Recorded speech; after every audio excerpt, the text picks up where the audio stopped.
Isang mapagpalang araw po sa ating lahat. Ako po si Charles at welcome po sa aking daily devotion. Atin pong itutuloy ang series na Loving God is Hating Sin. Ang pagmamahal sa Diyos ay sa pamamagitan ng pag-ayaw or pagkamuhi sa kasalanan. So, punta tayo sa na ang ating tatalakayin sa araw na ito ay mula sa John chapter 14 verse 15. If you love me, keep my commands. So, yun, ganun napakaiksi nung verse yet. Sobrang powerful, no, na kung mahal mo ako, sundin mo ang mga utos ko. So, yun yung sinabi sa atin ng Panginoon. So, pupunta tayo sa unang katuruan. Sabi rito, knowing Christ leads to loving Christ. Ang isang makasalanan, para mahalin niya ang Panginoon, kailangan ipakilala muna natin sa Kanya ang Panginoon.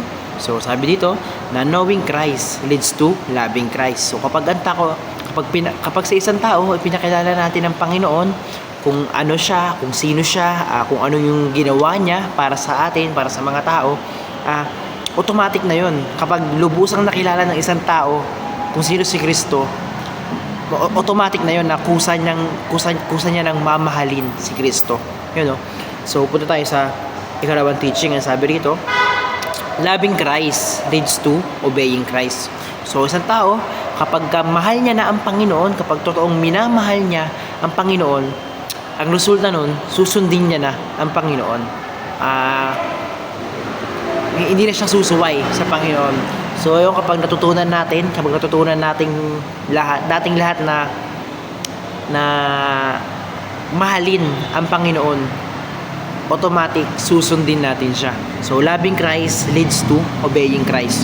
So, punta tayo sa ikatlong teaching. Ang sabi rito, obeying Christ leads to imitating Christ. So, kapag sinusunod natin ang Panginoon, kapag ginagawa na natin kung ano yung gusto niyang ipagawa sa atin, kapag hindi natin sinusaway yung mga utos niya, kapag hindi natin ginagawa yung ayaw niya, bilang resulta nun, magiging kagaya niya tayo.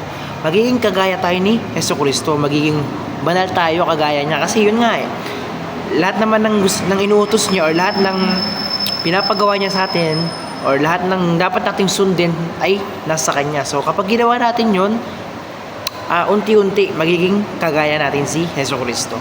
So, ayun, knowing Christ leads to loving Christ. Ang pagkilala kay Jesucristo ay mapupunta sa pagmamahal sa Kanya. Loving Christ leads to obeying Christ. Ang pagmamahal kay Kristo ay mapupunta sa pagsunod kay Kristo. Ang obeying Christ leads to imitating Christ. Ang pagsunod kay Kristo ay mapupunta sa pagiging kagaya ni Kristo. So, yun. Punta tayo sa katuruan. Sa unang katuruan. Sa unang application, paano nga ba natin mai-apply ito sa mga buhay natin, no? So, sabi rito, know Christ with the intent to love Him. So, kilalanin natin ang Panginoong Jesucristo. Kilalanin natin si Kristo to the point na ang intention natin ay para mahalin siya. So, kumbaga, kikilalanin ko si Jesucristo kasi gusto ko siyang mahalin. So, yun yung pinaka-point nito, no?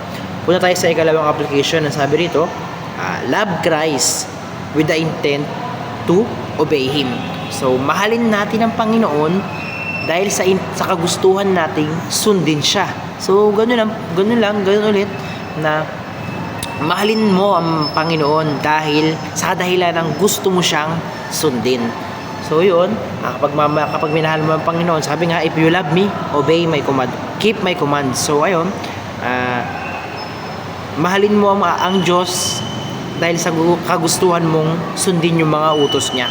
Punta tayo sa ikatlong application. Ang sabi rito, obey Christ with the intent to imitate Him.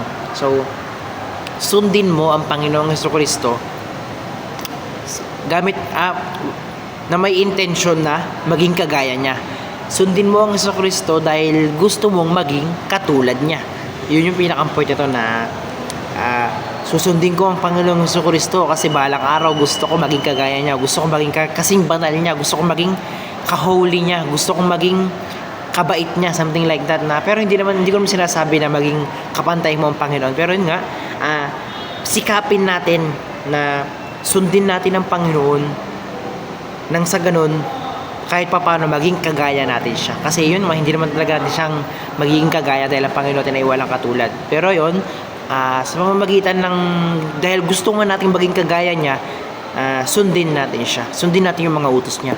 So yun lang, napaka-meaningful nung verse sa araw na ito at nung teaching and application na napakarami ko natutunan. Maraming salamat po. Glory to God.